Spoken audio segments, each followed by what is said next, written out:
Quiet confidence in curing your insecurities. How to become the most confident man in the room without trying. First of all, what is quiet confidence? Quiet confidence would be how you carry yourself when you walk in rooms and how you present yourself with the clothes that you wear. Having the capability to be confident without saying a word, walking into a room, is something every man should know how to do. More importantly, it should be something that every man carries within himself, that essence. But oftentimes we get hampered with the insecurities that we might have based off of some of the things that we went through when we were younger. You know, we might have been bullied or whatever the case may be. We still have some insecurities. Now, I myself growing up have had tons of insecurities. My biggest challenge was that I was overweight and really shy. So opening up and having that communication with people was very difficult for me. One thing that definitely helped me though, obviously, was losing weight, but more specifically, forcing myself to have conversation with people. When I was in school, a lot of it was forcing myself to have communication with some kids that I might have never met.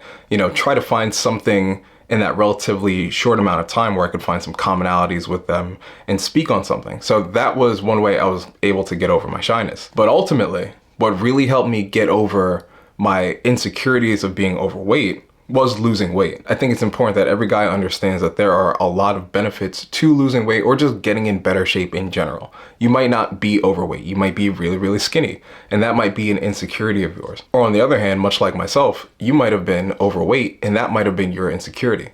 Whatever the case is, there's always a chance for you to be able to work on the thing that is creating your insecurity.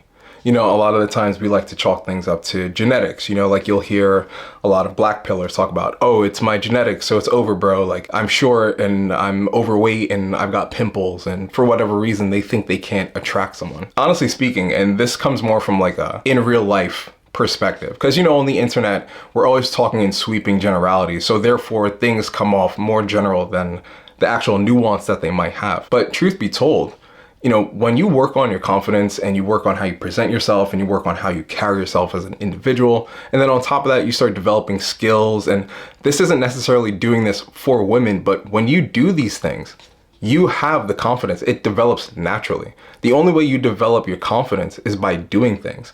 So this isn't saying go out and approach women, but if that's one of the areas that you're focusing on, me personally speaking, I don't think it should be one of your focus areas, but if it is, then speaking to women, obviously not in the perspective of just randomly approaching a woman in the middle of the street or wherever you might be.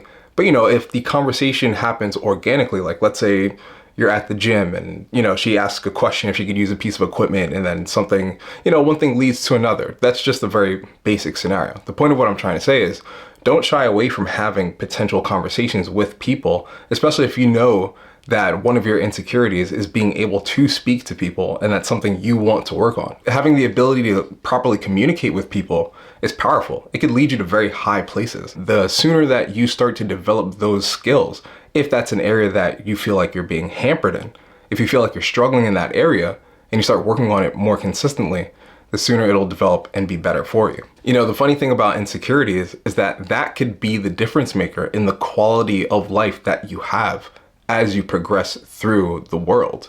And I think for men specifically, or especially rather, it is doubly important that we're able to conquer our insecurities. So whatever challenges you might be facing this year, I invite you to take them on, challenge them, and start small. If you're focused on trying to build your confidence, you won't build it by doing one monumental task that is head and shoulders above every other goal that you've ever tried to accomplish in the past. Start off with one task, you know, stack wins throughout your day. Like you get up on time, you complete a workout, you complete an objective, you do this, you do that. Over time, you'll develop that confidence, and that confidence will be integrated within you, and then it'll become the essence of who you are. You know when someone walks into the room and they kind of like suck the air out of the room. You want to be that guy. I challenge you to become that guy today. And at the end of the day, the only person who could change your life is you. And if you don't take the necessary action to do that, you'll just live the same life over and over again. And if you're not happy with what you're doing or who you are as an individual, then perhaps it's time to become your best self. So that's what quiet confidence in the ability to cure your insecurities means to me. What does it mean to you? Leave your thoughts in the comments below. Thank you so much for taking a look at the video. Self-development course is coming soon. Don't forget to like, share, and subscribe, and I'll see you in the next one. Peace.